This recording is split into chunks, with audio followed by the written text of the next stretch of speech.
Mimi Herman, am I not mic'd? Now I'm mic'd. I can hear it. It sounds good, right? Okay. So I'll start again. Welcome to the 2023 annual AWP Conference and Book Fair in Seattle, Washington.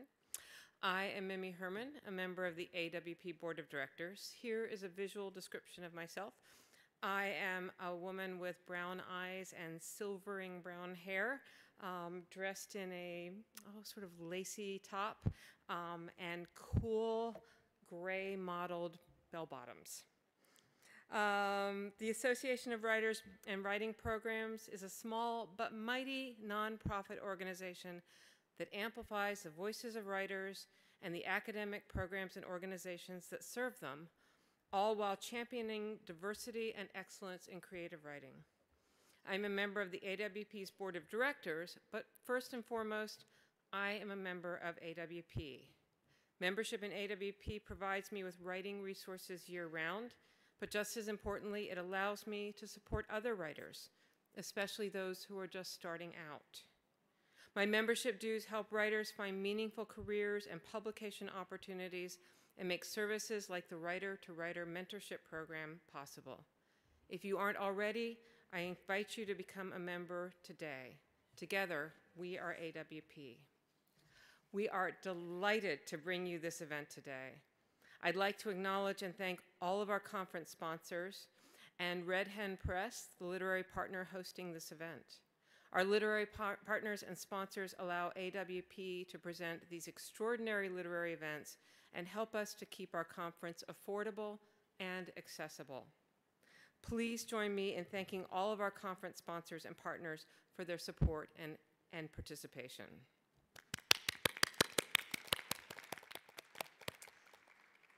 Now, before we start, I need to do some brief housekeeping. Please silence your cell phones. Remember, there is no flash photography allowed during the presentation. Respect seats marked as reserved for attendees with accessibility needs. Please give the authors about 10 minutes after the presentation to get to the book signing table before approaching them to have your book signed.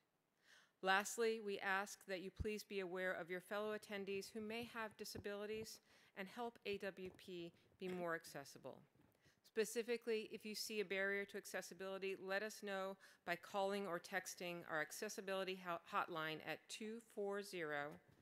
240-269-6635. Please be aware of those with invisible disabilities and do not question someone's use of an accommodation. Thank you. And now it's my great pleasure and honor to welcome Kate Gale, Managing Editor and Founder of Red Hen Press, who will introduce this fantastic event. Kate Gale. Hello, Seattle. Very glad to be here today. Red Hen Press was founded in 1994 by myself and my husband. We weren't married at the time, but 6 years later we got married so we could fight about Red Hen more easily.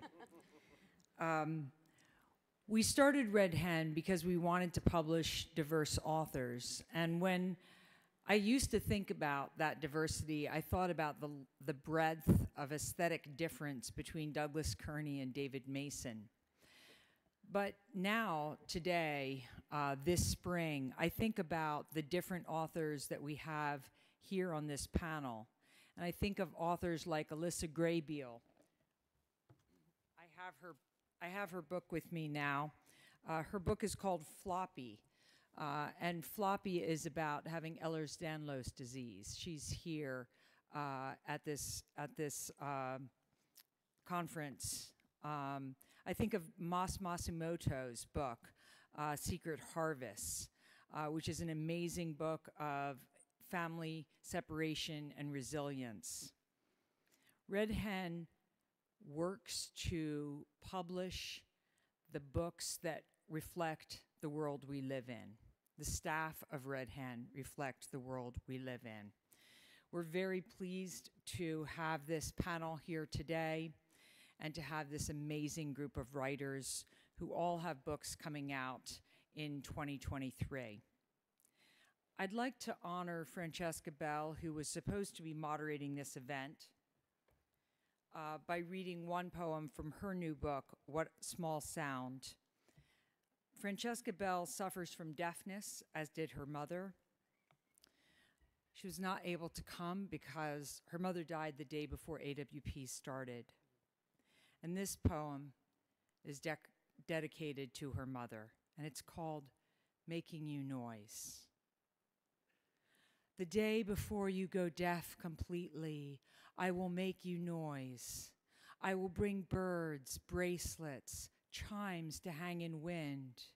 We will drive from Idaho to Washington again, and I will read to keep you awake.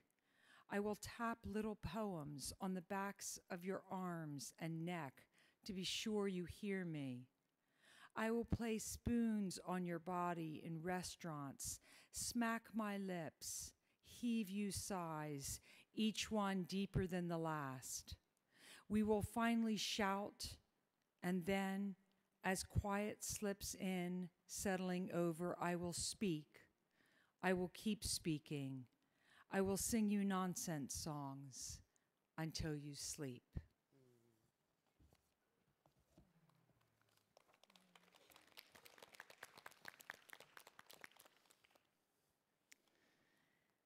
Our first presenter today is Amber Flame.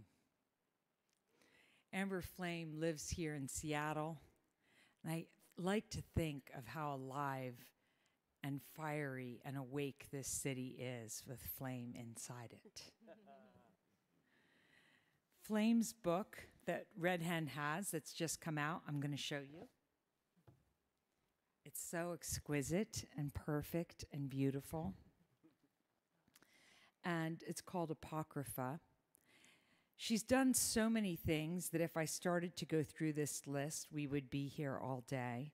So I'll just say that she is the electric fire that keeps the literary world going here in Seattle. And without further ado, I'm going to turn this over to Amber Flame.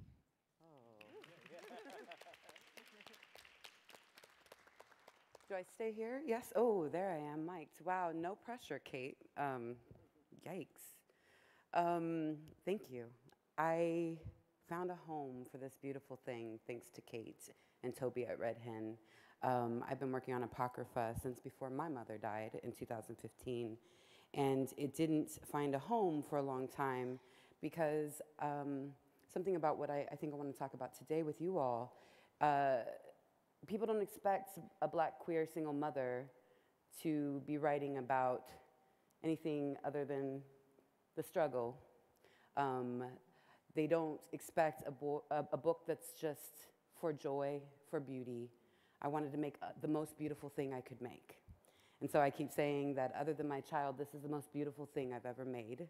I put a lot of work into it, and I'm very proud of it because it signifies me moving into a different space with the grief work that I do that I'm called to. But I'm going to read first from my first collection, Ordinary Cruelty. Came out in 2017, and it jumped the broom into the world because my mom died.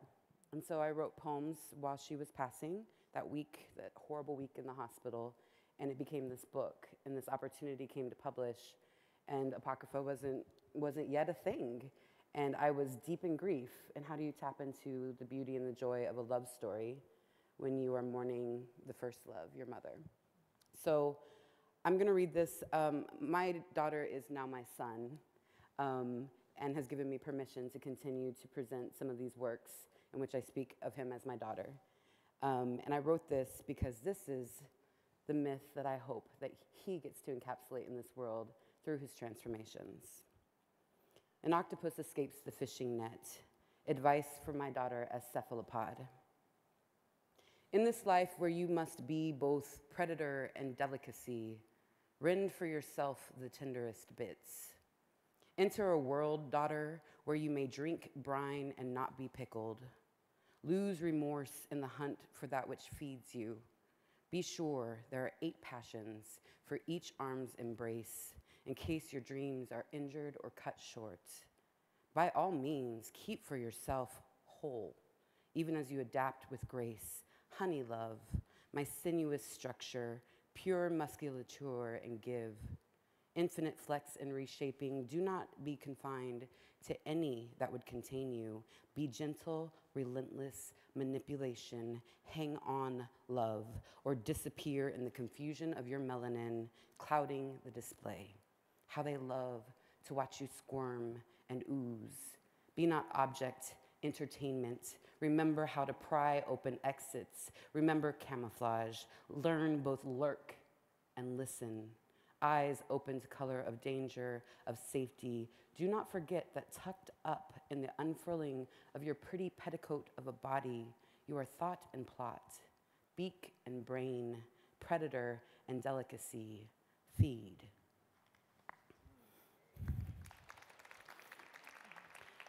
So, Apocrypha, my baby, is here.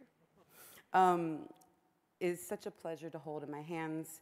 The cover is actually an excerpt from a larger piece of work that is hanging in my house. I saw it in a gallery and I was like, whose piece is this? I contacted the artist. It's a young 23-year-old artist here in Seattle. And when I said, I'm a poet and I would love to use part of it for my book cover, she says, I know you're a poet. You taught me at Franklin High School. And so I have my students work on my work, and I think that's just such a lovely circle. And I know you're a poet. I know you're a poet. And this is a love story told in verse. It's two characters. I use contrapuntal poetry as a call and response device between the two voices. So when there's contrapuntal poetry is a poem that's in 2 columns or more, and you can read it across, or you can read it down the columns. This is intended to read as 2 voices speaking back and forth to each other. It's non-gendered. In my deepest dreams, I imagine lovers pulling this book off the shelf to read together to each other. And they find each other, they fall in love, they have their differences, as you often do, and they find a way back. So I'm going to read from the hope part, when they find their way back a little bit. And it's each poem is titled by a word in a non-English word for love, romance, sex, intimacy that is not directly translatable to English. And what I was able to do was do a deep study of each of the words' origins and come up with poetic definitions, which by no means tries to appropriate or capture the context culturally, but these words are really, really beautiful and have been speaking to me for 10 years now. So this one is virag, which is a Hindi word, a noun. 1, a sense of emotional folly due to alienation. 2, an absurd estrangement. What absence could unlearn my palms the way to knead bread loaf, could sap greening from my fingertips? And is your heart not more steady? Did I not know its constants as we lay, my ear pressed to its chamber? What forgetfulness or new adventure call could erase the direction of haven? What absence, what forgetfulness could unlearn my palms the way to knead bread loaf, could sap greening or new adventure call from my fingertips, could erase the direction of haven? And is your heart not more steady? Did I not know its constants as we lay, my ear pressed to its chamber? I'll just read one more. I taught myself formal poetry to write this book. There's sonnets and sestinas and quatrains and cinquains and all kinds of things in here. It said I gave myself an MFA in poetry just to write this book. And I love it because once you start learning the rules of form, then you get to break them just like singing jazz, right? So this is my sonnet, and this is the beloved inhalation. Today, the dead thing on the forest path, as I walked to the tree where we first met, did not immediately bring regret, did not burn through my empty chest as wrath. It was, after all, a thing whose time passed, who mourns each night because the sun has set. I know bones and flesh are simply the debt the earth always comes to collect at last. And here it was, all the sweetness greening. I relearned how to breathe in deep relief, a world that continues even through grief, even through what seems to have lost meaning. As I walked, I saw nothing that stays dead, just stasis, bud, blossom, fruit, repeated. Thank you. Thank you. Thank you so much. It's so good to hear that.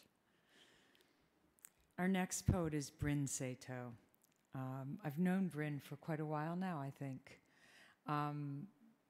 Bryn was the winner of the Benjamin Saltman Award for Palace of Contemplating Departure. And two of my favorite poems that Red Hen has ever published are in that book. And I think if you've gone to enough Red Hen events, you've heard me read Trembling on the Brink of a Mesquite Tree, which ends with the line, "And the Lord said, surprise me, so I moved to LA." Which I always love because I too moved from the East Coast to LA to make my life over.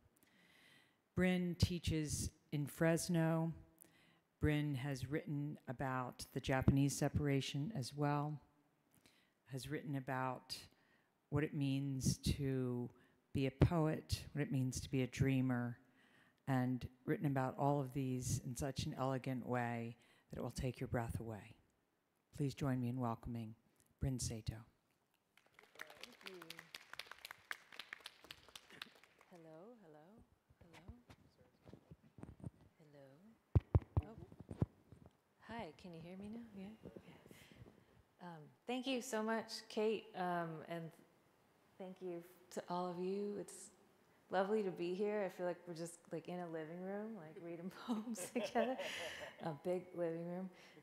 Thank you all for being here. I wrote some stuff early this morning, sort of riffing, just thinking about this topic of myth and history and our changing myths. So I'm gonna read some stuff. Let's see, okay. The title of this panel has made me reflect on what a myth is, not something that never happened, not something false or fictive, but rather something that happens and is happening again and again. The myth of white supremacy, human supremacy, capitalist salvation, patriarchy, the model minority myth, the myth of progress, the deep stories and narratives that live with such brutal force in us and around us. How do we swim against and out of these waters?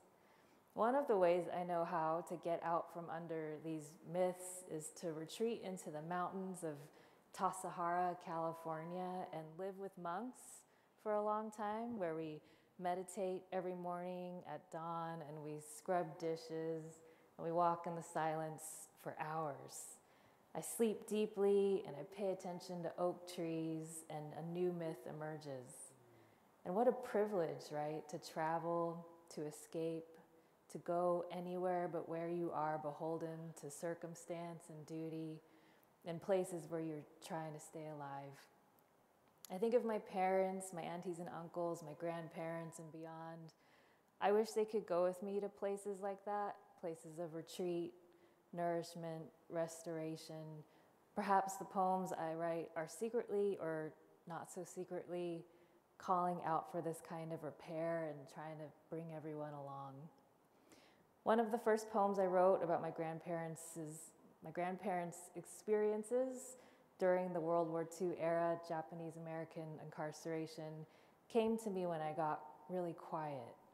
I was in the deserts of Lone Pine, California, the eastern Sierras, the site of imprisonment for 10,000 people of Japanese ancestry at Manzanar. The poem arrived in the voice of a stone, so a persona poem, and it goes like this. Between the Turtle Rock and the Crane Rock, the children found me, and I was shining and smooth and silent about my secrets. One day above me, men with bony shoulders came and built the barracks. Then I couldn't see the sky for the rising camps, and I couldn't feel the winds whipping between the ranges, and I couldn't see the ranges. After a short time, voices moved in and I heard singing. Months later, dancing. But mostly what caught me was the quiet, concentrated chatter of elders. How long before a working stove? How to make a garden in this cradle of limestone. How to coax a stream from the highest of peaks in the freest of nations.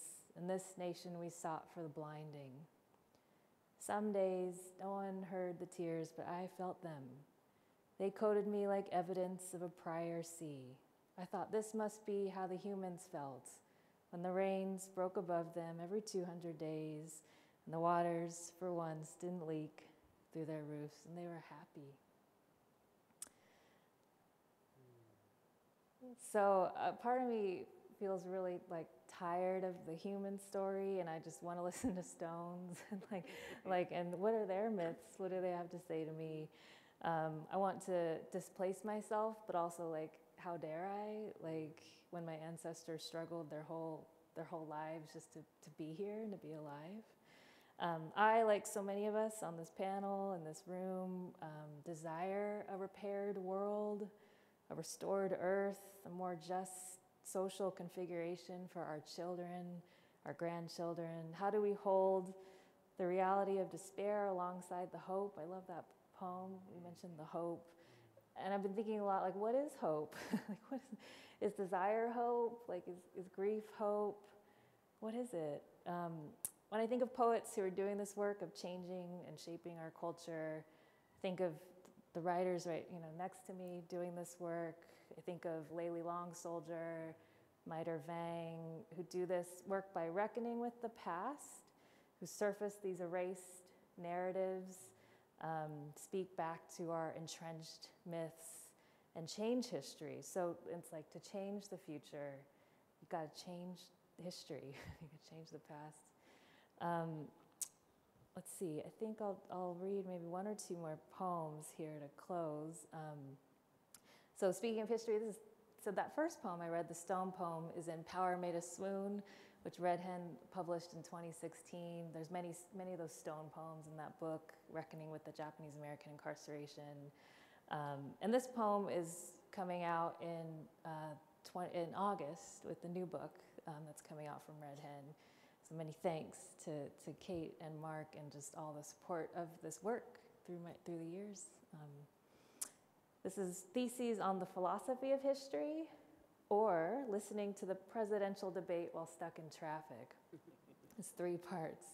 1, roads clogged with people and vehicles crossing the Golden Gate. Give my rage back to me, I know how to hold it. Ghost fog grows and stretches itself through the bars, and I'm ready for it. On my radio, the white general and the white general yank each other into the deep end. Good heavens, don't teach me to hate my language tonight. Don't teach me how to hate my lips and their language tonight. Tongo says capitalism walks on water. I've seen my TV, I believe it. All of the redwoods in the world can't keep this country from wanting to die. The future has arrived and it's doubled over, and the best of us are ready for love, though we're burning. 2, roads clogged with people and vehicles crossing the Golden Gate. My family is Eduardo and Mitsuo and Marilyn and Alma and Samuel and Fumio and the twin who drank himself to death and the auntie who drank herself to death and the Issei and the Nisei and the Sansei with their rock faces and nightmares. Undisguise me, said the stone. Undisguise me, said the stone to the desert light. Undisguise me, said the stone to the river. Lay me down under harsh water flowing under midnight starlight. Take my face off of my face, said the stone. Shake me open. 3, roads clogged with people and vehicles crossing the Golden Gate. The white general and the white general teach me how to hate my language on the radio tonight. Which nightmare of a framework makes the human count? Which bodies count and which counts against? Grandma met Grandpa in those camps. Let me give your rage back to you, said the poem. Stop trying so damn hard, said the poem. Everything that has ever happened to you and your family keeps happening, and the love keeps coming in with its surgery. Get good with yourself, said the poem. Get gone. I think I'll close there. Yeah, thank you. Thank you.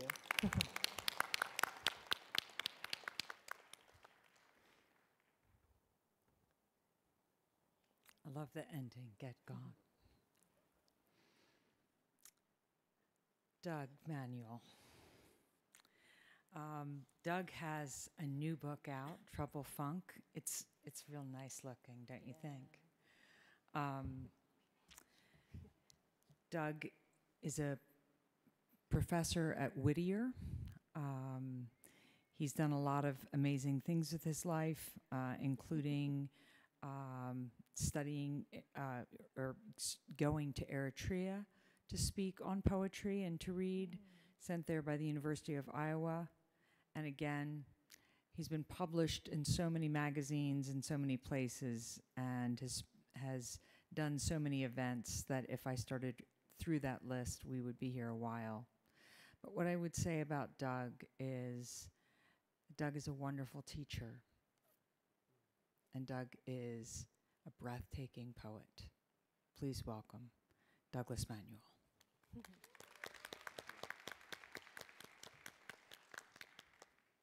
Can you guys hear me? Not yet. There we go. Can you guys hear me now? Yeah. Cool. Yeah, very similar to Bren, thinking about myth and what it means. And when I think about it in coordination to my own writing, I think about the myths that didn't serve me, that I was fed my whole life, about what kind of black man I should be and what my pose for black masculinity should be. And so much of my first book, Testify, was a speaker realizing that those myths didn't serve him at all and trying to think about how do I hold those myths and respect them because they were also given to me with love for protection. But then also knowing that they harmed me and harmed my community. My mother died when I was 8, and my father sold crack cocaine and did a 16-year bid. And so much of what I think about when it comes to creating a self is based off these myths of what we were told about black men in the 80s and 90s. Lies again and again. And then also the ways that we do sometimes perpetrate the violences that are so problematic to our own community, like selling crack in the hood. But very similar to what Amber was talking about, with Trouble Funk, I didn't want to just sell the black community the same myths, right? Do we need another book about African American males being at risk, African American males slinging rocks? What does that do for me to put that in the canon? What can I tell us again that hip hop hasn't told us, that better poets than me and better thinkers than me? So I really, after reading the poems for Testify for those years since 2017, I love that book, but I start thinking about it differently and wondering if I'm just giving back white America what white America already thought about me. And that hurt. And I wrote from such a tender, like most first books, post-confessional, from the lyric eye, and like so close. And it felt so, to be reinscribing those narratives felt like such a disservice. Right now I have a son, recently born, who's 7 months old, and I thought about if that was the only kind of stories that he got about his grandpa, if that was the only stories he got about his uncle, my brother, who also did a bid and fell victim to the crack epidemic. And I think another thing, when I was thinking about the crack epidemic and how it kind of has shadowed every event of my life, I realized with Testify that so often I was pointing a finger at my father, pointing a finger at my brother, and not thinking about how they were also victims. So with Trouble Funk, I really wanted to, one, express black love, very similar to you. I wanted to get back and try to figure out how my parents would fall in love and why would they fall in love. My mom's this figure in my life that I'm always searching for. And so there's kind of these family myths that come up again and again about who my mother was. And always, she's just such a huge, huge hero. And my father always ended up being kind of the villain. And I wondered who was getting served by me telling that myth over and over again. So at the end of Testify, the last poem kind of led me to all of what I end up doing in Trouble Funk. And the last poem in Testify I'll read is called The Cripple and the Crackhead. My mother had multiple sclerosis, was a paraplegic. Yeah. And so one of the things I told myself again is that my father is just this villain in my life. And it's a little more complicated than that. And in this poem I'm about to read, the speaker sees this beautiful, tender moment between his mother and father. And that, again, led me to Trouble Funk. Here's the cripple and the crackhead. If there's a way, a proper way, to lift your damp, naked ex-wife out of the bathtub, he guesses this is it. Folding one cracked, slackened arm under her legs, the other above the small of her back. Once there were women with ice-pick eyes and sin grins, the ones he slept with while she slept alone in their bed. But now he's here. Cracked somersaults in his veins, but he is here. Her hair wet and black, dripping off the back of his hand. The sound of this moment is not the blues, not a plea, but a testimony. His lips touch her cheek as he carries her. This instant is wide and round. It's their son's eyes when he sees that kiss. And so, thank y'all. And so again, it made me not just fall into the kind of easy thinking, right? Your daddy a rockhead, your brother a rockhead, your brother let down all his potential, and really start thinking about nuance. And again, who has the right to tell what stories? So my dad was a DJ from like 78 to 82.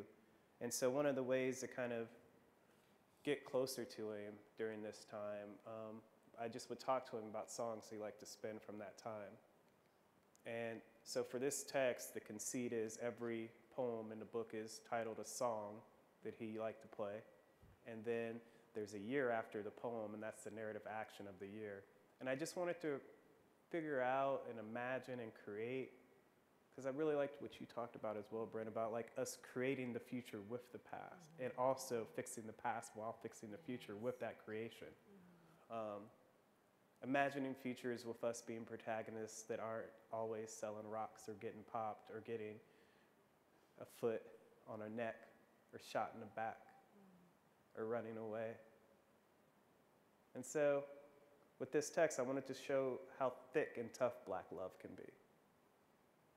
So many ways the late 70s and early 80s rhyme with our moment. We should have seen this coming. Being a 80s baby, I think about that so much when I talk to my undergrads. So much of this we should have seen coming, and we all let go of the wheel, every one of us. So this is me trying to tell a myth to tell a large truth. With this book, I always say that I'm not trying to tell the truth. I had to invent many, many of the details. My mom, gone. I've been searching for her with every poem ever since I was 8. And my dad likes to put 20 on 10 in every story he tells, is what I'll say about that. But I'm not trying, again, to tell the truth. I'm trying to tell a truth. So I'm going to read a couple poems from this, and then pass the mic to the great, great Alpha Weaver. Let's Get Small, 1986. Same scream since the night before. She locks herself in the bathroom. He holds up the bathroom door with his back. Today's her birthday. Another job gone, the song of another woman all over his lips, caught. She could taste it. She screams, he screams, they scream. They scream, he screams, she screams. She screams, he screams, their scream. The same scream they began with. The same scream they'll end with. But really it's older than that, deeper than that, and oh so very black. The same screams since the Middle Passage, since slavery, since Reconstruction, since Jim Crow, since the Great Migration, since redlining, since civil rights. So many screams slicing love. Music, the stitches. Forgiveness inside a drum. He walks to the record player, puts on their song, the times 4/4, hard on the downbeats, staccato. Something to dance to, something to survive through, something to die to. The bathroom door sighs open, a mouth full of silence. Thank you. I think I'll end with this one and pass the mic. I think being the custodian of family stories is such a blessing and a burden. I almost feel like it's like inducing survivor's guilt, if you will.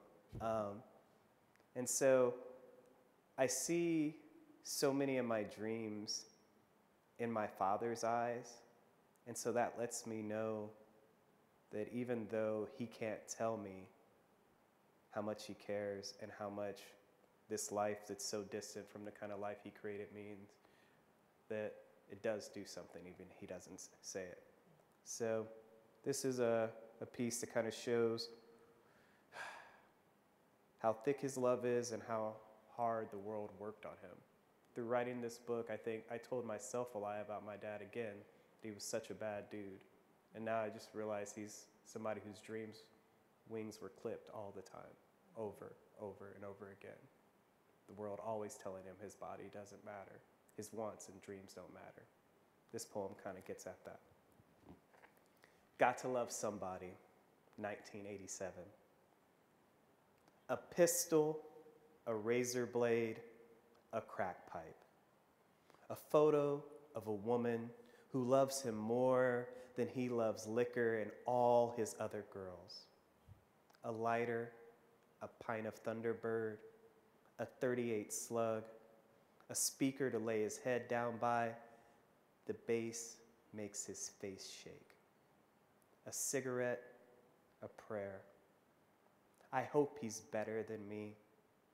All I want is for him to be skinny and better than me. Real skinny, not fat like me. Real skinny is all I want him to be. A crack pipe, a rock, a lighter, a photo, a prayer. Help me be better than I am. Help me be a man. Make her come back, make her come back, make her come back. Please come back. A window, a block, a town. The factories call his name. Crack calls his name. The flames call his name. The flames are in his eye. A spark, a rock, a high that reached out and hugged him as his mama used to, as Denise used to. Damon, a man, his record player, his song, and not a single soul who wants to listen. Thank you.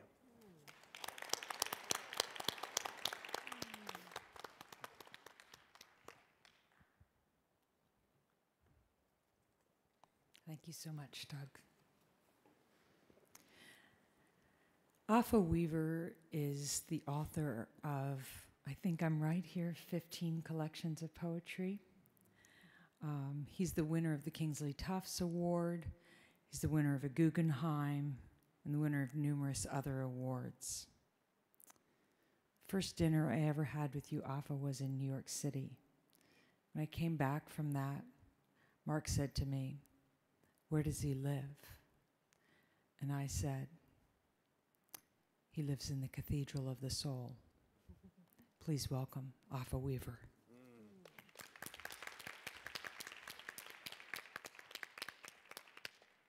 Thank you, Kate. Can everyone hear me? Yes. Thank you for that introduction, and so great to be here with all of you. Such an honor, and for this lovely book. and to my lovely wife who's sitting there, Kristen, who encouraged me to finish this book. And I'd like to read a poem about a man whose life has been sort of central to my being since I was 18 years old, and who was killed when I was 13, going on 14, too young to really know much about him. Right? To Malcolm X on his second coming.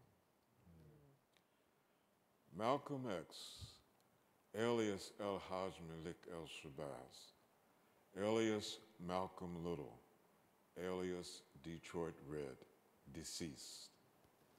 The coffin breaks, fingers wriggle through clay, touch the light. A chiseled face comes full with flesh, eyes roaming the landscape of his own prophecy. Negroes in their infinities, Benzes and BMWs, chains of gold around their necks, 50 tons of gold for teeth, sneakers handmade in the glass pavilions of murderers, hip-hop stirring the empty souls. Up from this tomb and our lost hopes, he stands and prays into Allah's outstretched hands for mercy. This is why he came back. On a plantation porch, little Missy plays with Liza, offering her lemonade. Liza, tell me again about them runaways you turned in, them bad bucks Daddy hanged and cut up. Lovely little Liza May, brown eyes, brown eyes. At 5 o'clock in the morning in Baltimore, in Philadelphia, in New York, in Newark, in Chicago, the fresh morning water of showers falls, and the followers of Elijah utter their morning prayers. Allah the beneficent, Allah the merciful, all praises to Allah and the nation of Islam, hope of the resurrection of the so-called Negro, comes to life, the life before the death of the master. Liza, where your mind, child? Me and the other boys had plans for being free and coming back for y'all. My mama raised you from a little nothing, and you turned us in. Now we rotting in some place with no name cut up like dog meat. Liza, where your mind? Malcolm walks in Harlem along the broken streets, gathering mystified eyes, and Sylvia's, he pokes his head in and asks what food there is for the soul. Some woman says, you look just like Malcolm X. You should have been in that movie that boy Spike Lee made. And she goes on cutting up custard pies and singing a gospel song she wrote. Malcolm goes over to St. Nicholas Avenue, looks down on the city. Afternoon shadows begin to fall like the difficult questions of his father. Malcolm mourns his mother, the abyss she fell into and could not escape, the abyss of his genius. And a glimmering angel settles on his shoulder, as small as a pin, but with a voice like a choir singing, no more grief, blessed son, no more grief. Malcolm falls to the pavement, sobbing for Elijah. Little Missy sits in her bedroom chair, sewing eyes on her doll, singing. Liza listens to night sounds, afraid of darkening the door to tomorrow. Little Missy says, Liza, come around here and rub my feet before you go to my daddy's room. In the Audubon ballroom the night he was killed, Malcolm X saw his assassins rise amid a host of spirits battling for his life. Demons and angels fill the space, battling for his soft head as his eyes took Allah's kiss. His murder was a rupture in the world of the spirit, the demons rushing desperately to name their position in the African heart, where the angels fought to defend God's voice, uttering his own holy name, Allah. Malcolm's head hit the stage like a giant stone from Zimbabwe, landing on earth. His mind took on its silence, while his spirit was filled with song. O blessed Son, come unto me, O blessed Son. In front of the Schomburg, Malcolm rises above the city, his mind covering all of Harlem, while he issues the manifesto. On self-defense, strike me and I will strike you back. On freedom, freedom is a fire waiting to come. On the future, no profit will come from destruction. On the nation of Islam, the saved are still saving. Caravans form in the streets, unloading the unconscious souls. The open eyes of the living dead stare from windows and shops at this voice that is in every doorway, this body that is the landscape, as if the city is now flesh. In one moment, he is there, and then he is gone, letting their bodies go softly back into time. Negroes wonder what has been among them and is now gone. Malcolm sits on steps on Convent Avenue, again just another man. An old woman pulling a cart comes to him, touches his head, and both of them vanish into Allah's wish. The wise among us chant the filling of our life with life.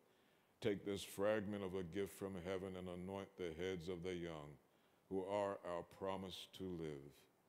Teach, Master, teach. Teach, Master, teach. Teach, Master, teach. Wa alaikum salam. So,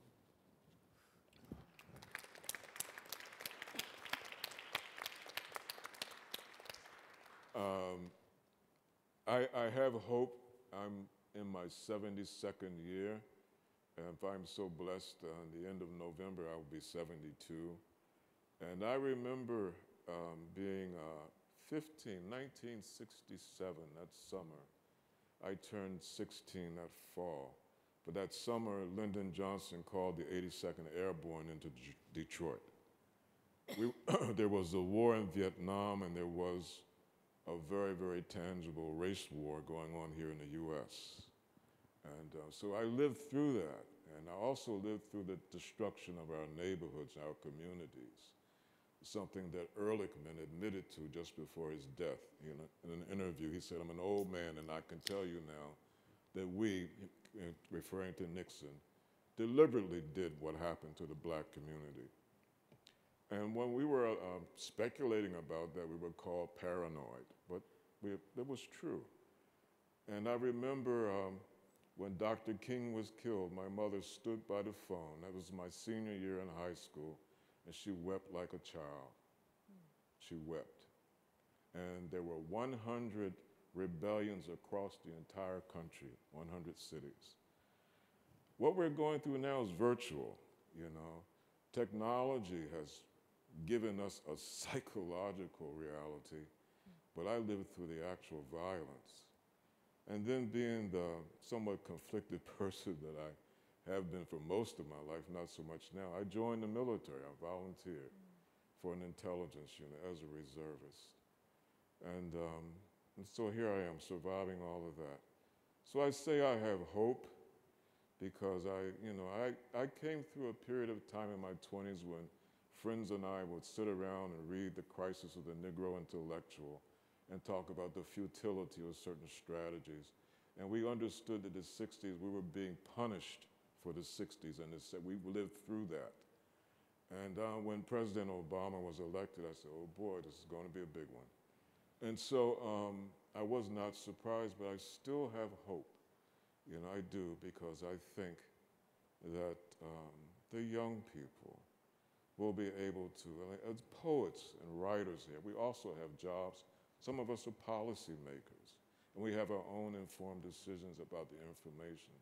So I think some of this has changed, and for me, I think we're in a period in history when the European expansion that began in the 1400s has met its own ending, which means there has to be compromise.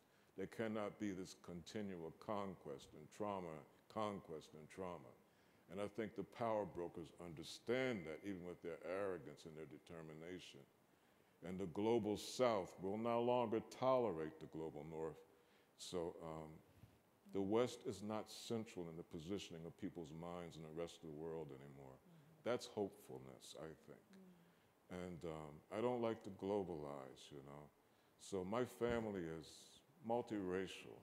I have white members and Jewish members and so on. So I think of people as people. So all white men don't think alike, you know. I know some that I can talk to who do think in certain ways. I say, well, what about this or what about that?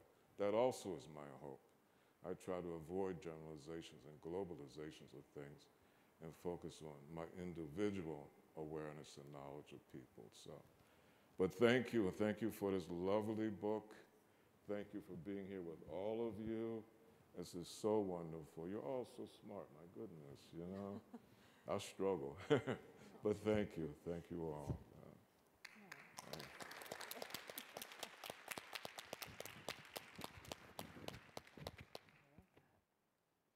I thought maybe we'd take a run at least one question and see how far we get. So this panel, the subject of this panel, I'll just remind you, was if white men tell history, it's a history of law, vengeance, and violence. If the story is told by women and writers of color, how does the story change? Point of view is everything. Through this reading and discussion featuring these writers, we include a view of history not seen before, the underneath, the dark, the wept-on places where children find their way toward compassion. So I'd like to riff on something you said, Doug, and start with you, Flame. You know, I think that I'm probably not the only person here who, when they at least started college, were being given a lot of white men to read. And by the time I had gotten to my PhD, I asked to write my dissertation on African American women. Everyone was very surprised, like, what are you doing? What is this about? But the stories that we're reading and that we're writing and that we're publishing are changing. And I'd like to know how you feel the changing of these stories will affect the way our children think. I know you have a child, but just children in general. I mean, I think all of us have taught, all of us here have taught. I know Alpha has taught at Cave Canem. I think everyone here on this panel has done some teaching. And so when you think of not just your own children, if you have them, but young people that you've taught, the Gen Z, millennials, how do you feel the changing of the stories changes the way we act and live in the world? Thank you. That's a great question.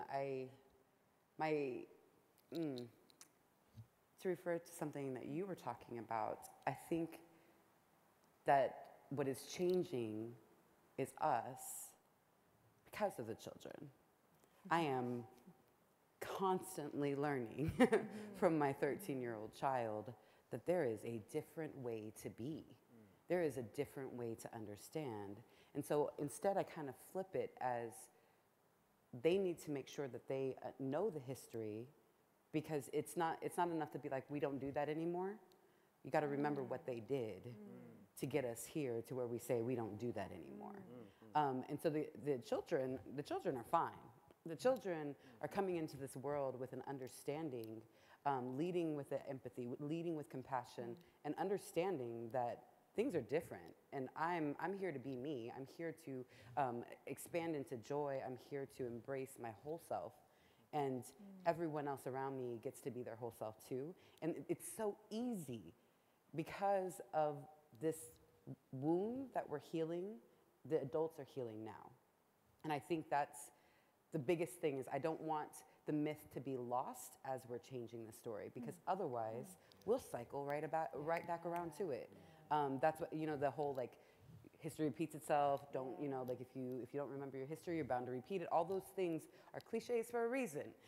We know that things work in cycles. We know that things work in seasons. And we are in this season where we could actually transform and have an axis shift of what archetype means, what myth means, what language we're building, what folk tales we're spinning now. And I don't want to lose the thing that got us here, because otherwise we will forget the monsters and the gorgons in the past, right? We will forget what they told us the archetype of mother had to be, what the archetype of child had to be, what the archetype of blackness had to be. We will forget what was imposed upon us in these deep histories because they don't have to look at it now. And it's going so fast by them that if somebody doesn't say, remember, we were taught this way so that we could teach you differently. And that's what I want to lead with my child. And every time I teach, I think about how many times I have been set free from my expectations on my life because I know that my mom fought to set herself free from them. And so I get to take it a step further, and my kid gets to be born into a world where there are no expectations. Those expectations are not the ones upon him. And I want to change the myth. I want to be a part of the canon that is writing this story that does not forget, but in fact brings the past intentionally into the future. I loved that. That was so beautifully done. Yes, we have to heal that. We're working on that because we're sitting in the wound of it. Our children don't have to have the wound first to understand the scar that we're holding. Thank you. Our children don't have to have the wound the wound. Don't you hope? Yeah, that's beautiful.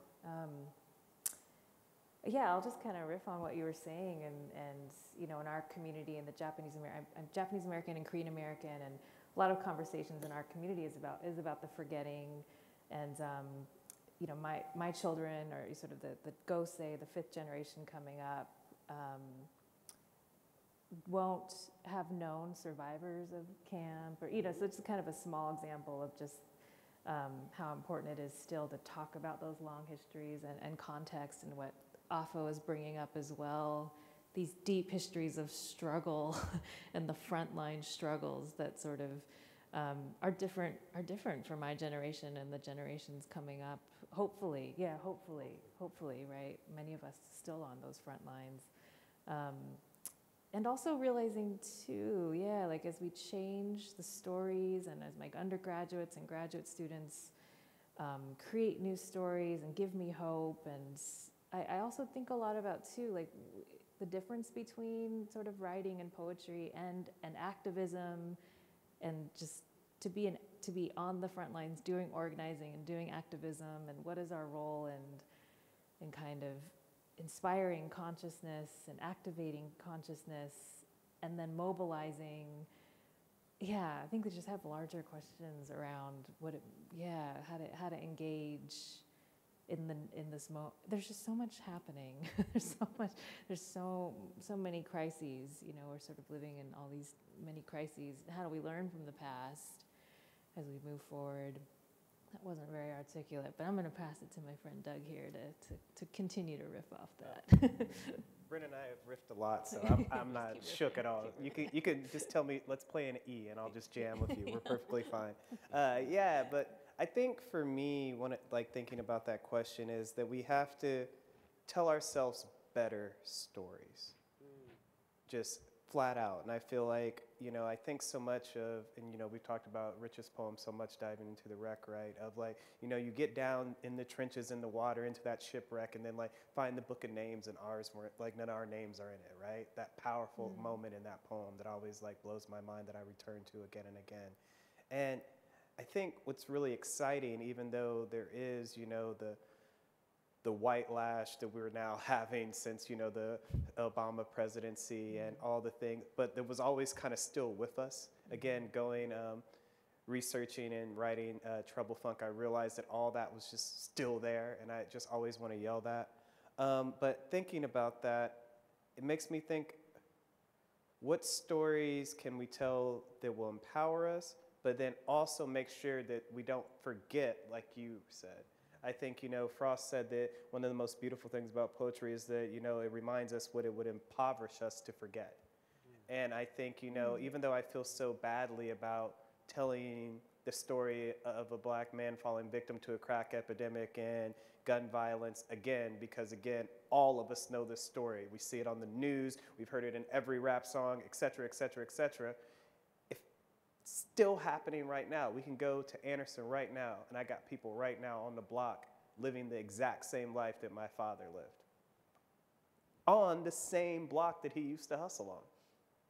And so if I don't tell that story, we will forget that.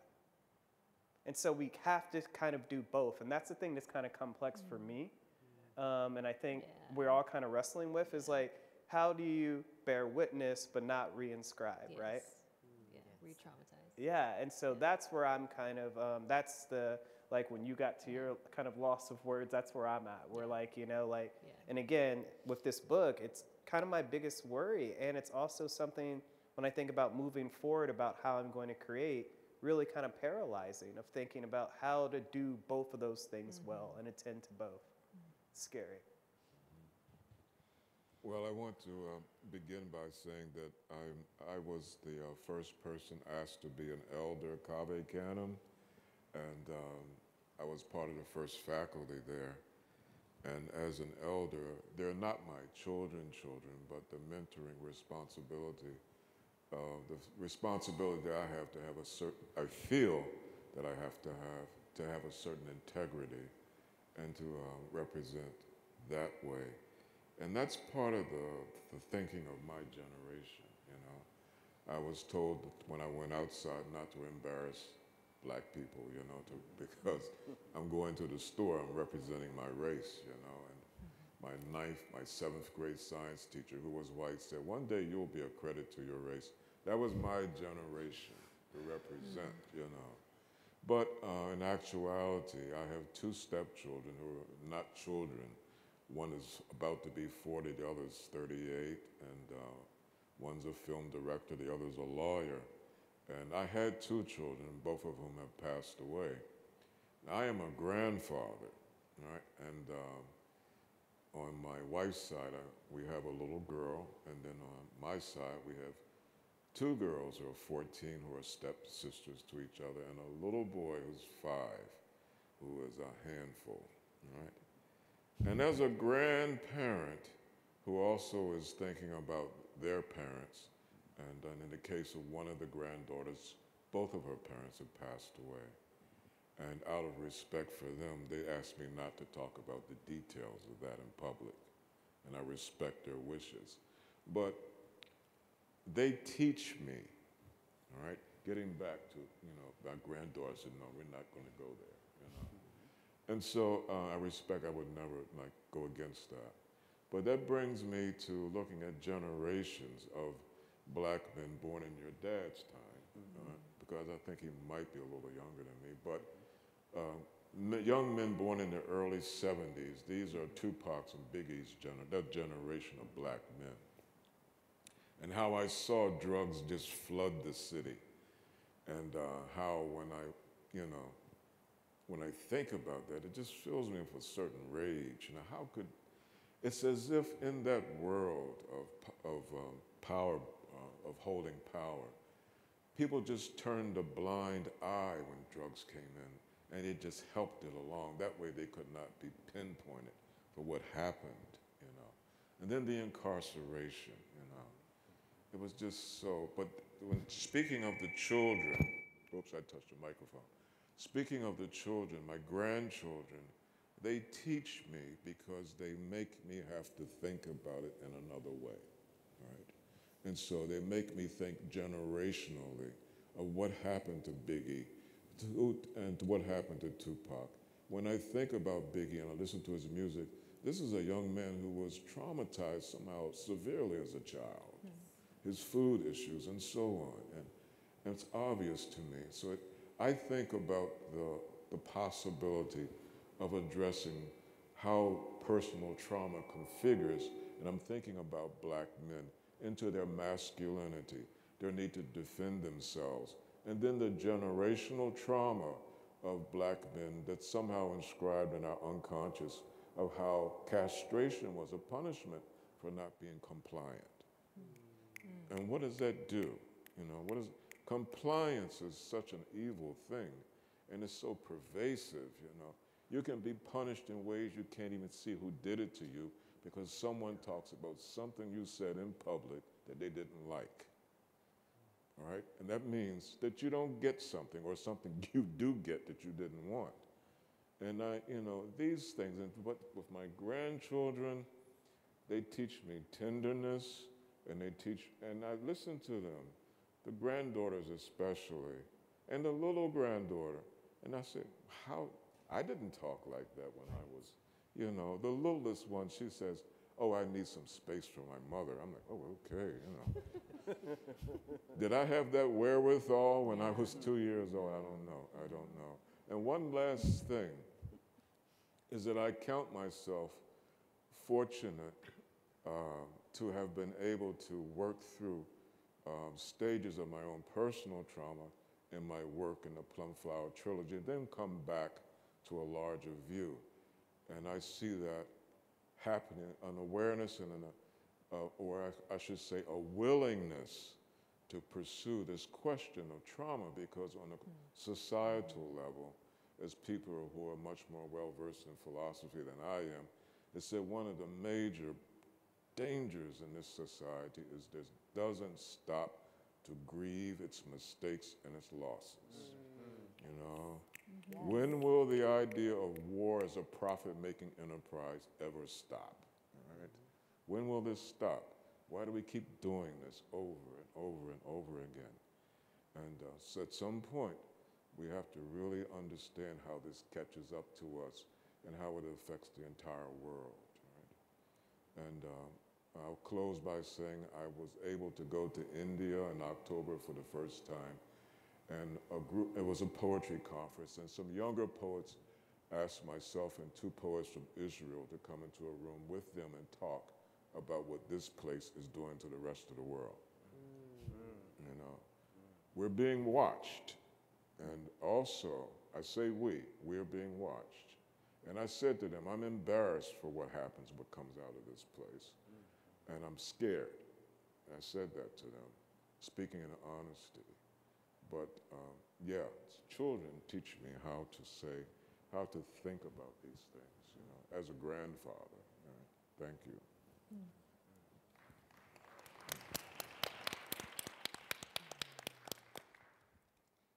thought we'd wind up with one question that comes out of something Afa said, and from your reading, Flame. I like to think about this subject of what we decide to write about. I've had a lot of conversations with Percival Everett about this. His book, Trees, if you haven't read it, is very political and very much about race. But sometimes Percival will just go off and decide to write about cowboys. And he's a big believer in the idea that no matter what race you are, you should be allowed to write about whatever you want to. Whatever story is boiling up inside you, you should be able to write that poem, that story. And obviously, you decided to write about joy. So I thought maybe we could just do a quick round here at the end. Something you decided to write about, what drew you to it, what got you excited about it, that you think kind of surprised people. I don't know that I have the capacity to surprise people that know me anymore because they're like, oh, and you're doing that now. Okay. I do a lot of things, as Kate mentioned. I think what surprised me and what I'm hoping is a surprise about this collection is, I'm going to say it, I've embraced the fact that I'm magic. Let's go.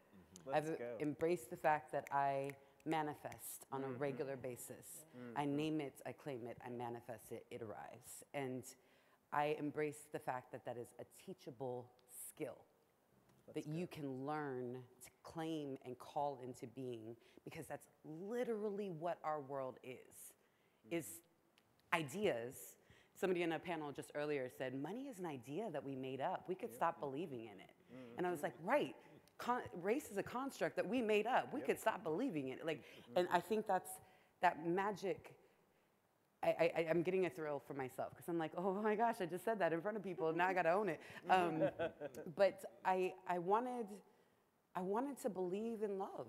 I wanted to believe in that it didn't have to be twisted and broken. That I didn't have to twist and break myself to find or to manifest or to bring into being a story that I actually wanted to happen. This idea that you could be a whole self and find a whole self and together build a whole life. And apart build a whole life and still have that love.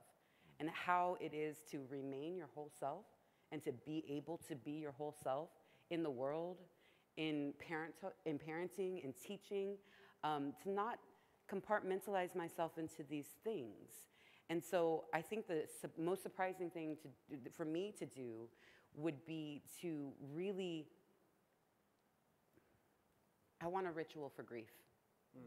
I want us to have a black armband or a tie or something that lets people know, go gently here.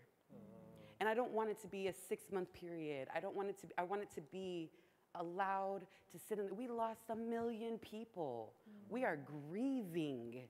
We are a broken and twisted nation. How do we turn to love? How do we whole ourselves again? That is what I want to lean into, and I don't have any clue how to do it other than hanging out with other poets and other writers. So thank you all for existing, because we're building this world. And I think we should all surprise ourselves by saying, no, but what I really want, that's what I'm going to name. And that's what I'm going to manifest, because we have that magic. We manifested this world. This is the direct result of what we said was coming into being. We're seeing the prophecy of Malcolm. Octavia Butler's prophecies are coming true. And so we can write the new story now and watch it come true too. And that's what I want to do. I don't know if that answered your question. I feel like I diverged, but that's what I got for you. Yeah. The Matrix. We're living in The Matrix, right? The Matrix. Surprisingly, I've been like writing about Japanese water goddesses, but I think it's like all related. I feel like I don't ever decide what I write. It chooses me, as probably a lot of you feel. That writing about the Japanese American incarceration was an attempt on a deep level to work with the trauma, to work towards healing, and I didn't really know that. And so there's something about these mythical water goddesses that are coming to me now. I think also in this stage of kind of healing, and I'm just following it. So just kind of following what's coming. Yeah. For me, I guess the surprise was something that I said earlier, realizing that I was the fulfillment of my dad's dreams. So often I thought, again, been so mad at him and just thinking about his myopia and just like how short-sighted he is with so many things. But yeah, and it made me respect and love him more. I think that's the biggest surprise. And I think for also kind of surprised me and empowered me was moving away from the lyric I. I think moving to the third person not only made me realize so much of testifying, so much of early Doug, 20s Doug's was just like, what's happening to me? This is bad. This happened to me, and this person's bad. And I think I was able to like look up and be like, oh, wow, all these things, all these other circumstances were working on people who had made the villains in my life. And so, you know, when I think about my son who's over there in the audience now, I just, I hope that he can be proud of me the way that I'm proud of my dad.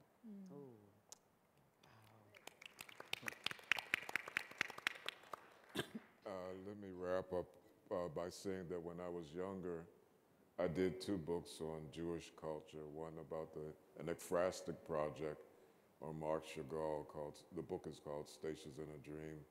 And then I took the Kabbalistic notion of the 10 Lights of God, the Sephirot, and I merged that with the Tao Te Ching in another book, the 10 Lights of God. So I was given honorary membership by a Jewish friend of mine. And the rabbi looked at the 10 Lights of God, said, it looks pretty good, except God's upside down. I said, okay. But for my beginning in my 20s, it's been my engagement with Chinese culture that has led me through the process, the rugged process of recovering from childhood trauma, and helped me into that sense of wholeness and brought me to a place. I'm actually one of the Taoist disciples of my teacher. And I will not get into all the conflicts of American Taoism because that's too much for me. But I do practice. So my engagement on that level is deeply personal. Right? So I totally agree with Percival about that, you know. Yeah, so I love being in Taiwan. I've traveled in China quite a bit, so I love that. So thank you.